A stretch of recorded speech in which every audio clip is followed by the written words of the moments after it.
Welcome back, everyone. Today, we're talking with Dee Soto about estate planning for high net worth families in Newport Beach. We're going to get into some of the basics and hit especially strategies and tax considerations, legacy planning, family dynamics that can factor into it.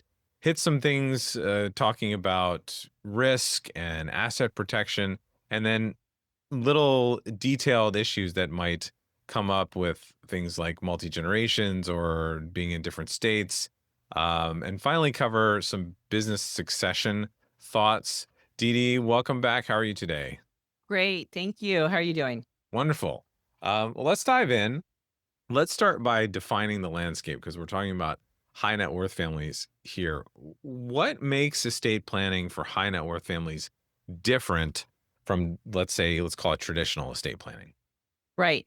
Well, now with the new tax planning and the new exemption, Mhm. it really does kind of change the landscaping, right? It's at starting next year, you can actually pass on, each person individually can pass on $15 million without any estate tax, Mhm. right? Where that number has been all over. It was as low as $1 million at one point in time.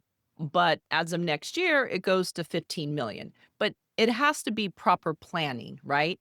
And there's various different tools. And, a lot of times people with high net worth, they have a lot of real estate or they have a lot of cash assets. It's one or the other. Sometimes it's a blend. Mhm. So I think it's important to understand the family dynamics, whether or not it's a blended family, whether or not it's the, traditional family, married couple with 2 kids, the white picket fence and the dog, right?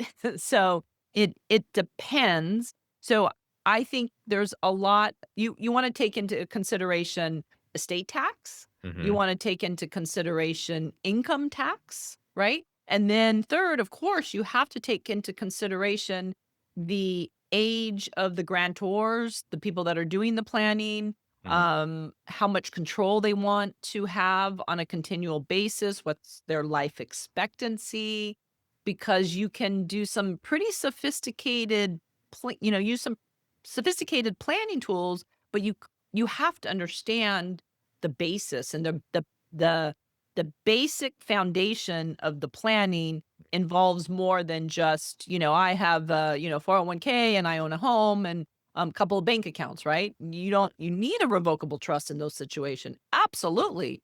But if you're a high net worth individual where you're having to face a potential 40% estate tax, Mhm. you want to take into consideration a lot of the kind of the options that we're going to talk about.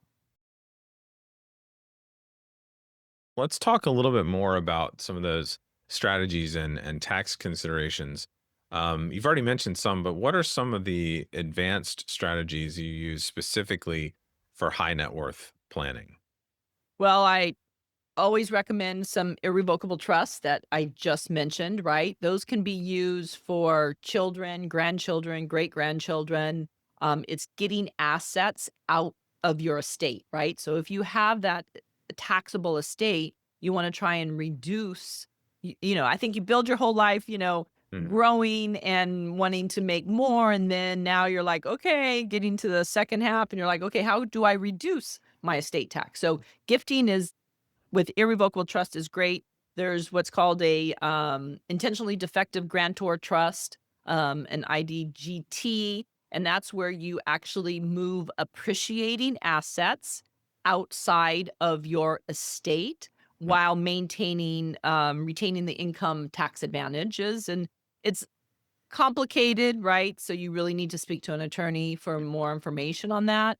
There's irrevocable life insurance that trust that you can get, some life insurance, put it in an irrevocable life insurance trust, and that passes outside of your estate too, right? And provides a benefit for the beneficiaries. Mhm. There's grantor retain annuity trust, and again, it's transferring the future appreciation to heirs while using minimal gift exemptions.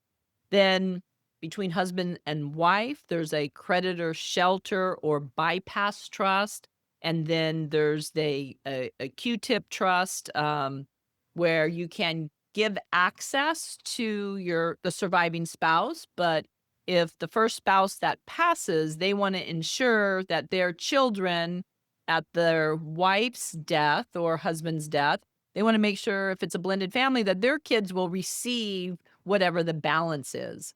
And so there's these different techniques that can be used to make sure that the grantor's intent is carried out, Hmm. but at the same time reducing estate tax also. So let's talk a little bit about legacy planning and family, because when we're talking high net worth, we're talking maybe multiple generations that this wealth is going to affect. Just in your own terms, before we get into the details, how do you define what legacy planning is? That's a loaded question, right? Right. Legacy planning is preparing and passing on what you have built Hmm. to future generations, right? Hmm. And there's it's the stories, Okay. right? And so a lot of times, yeah, everything on paper, whether it's an LLC, whether it's an irrevocable trust, that's the tool used to pass on that asset, right? But truly, maybe you want to take a look at, is the person charitable, Mm. right? Do we want to set up a plan so that their favorite charity will reap the benefits? Yeah. There's also ways that I have used tools in the past where we would actually have a conversation that we would, and it's easy to do nowadays, right? Where we would record the values of mom and dad in regarding their business. So Hmm. maybe there's always a story, Hmm. right? People that accumulate wealth, there's a story behind their wealth. And sometimes that doesn't get shared. So whether it's a recording where you're asking how was the business started? Why was the business started? As I always say, how did you come to this country? Like I think one of my first episodes, I talk about, my dad's Cuban and immigrated here and he left everything. So it's always fun to understand how the person got to where they are.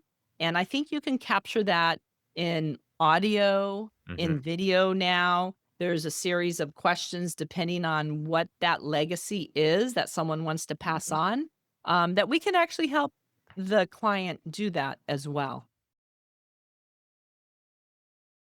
You're in Newport Beach, Orange County, California.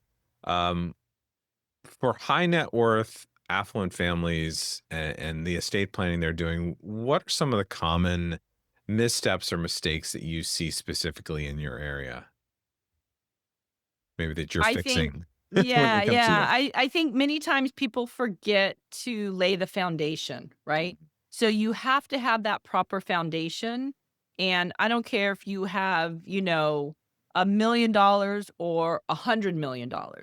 If you Mhm, don't have the proper foundation with the five essential documents, the trust and the will, where you're going to pass it on to the next generation, where you're going to give it to them in trust, you're going to put in the, bells and whistles, which includes the prenup or the postnup, right?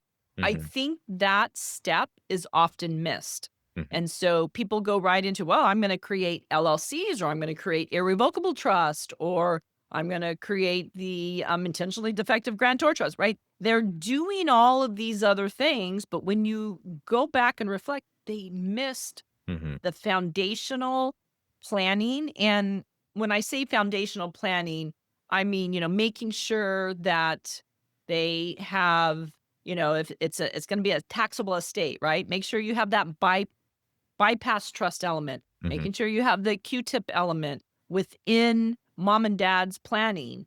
And mhm, so that at the first death, things will be separated and properly secured, right? mhm, So mhm, that at the second death, even though you're going to have all these sophisticated tools with the LLCs or the irrevocable trust or the, intentionally defective grantor trust, mhm, you have that foundation laid because it's very difficult to go back and fix things, right, mhm, after the first death. So I think it's very important for high net worth to lay that proper foundation.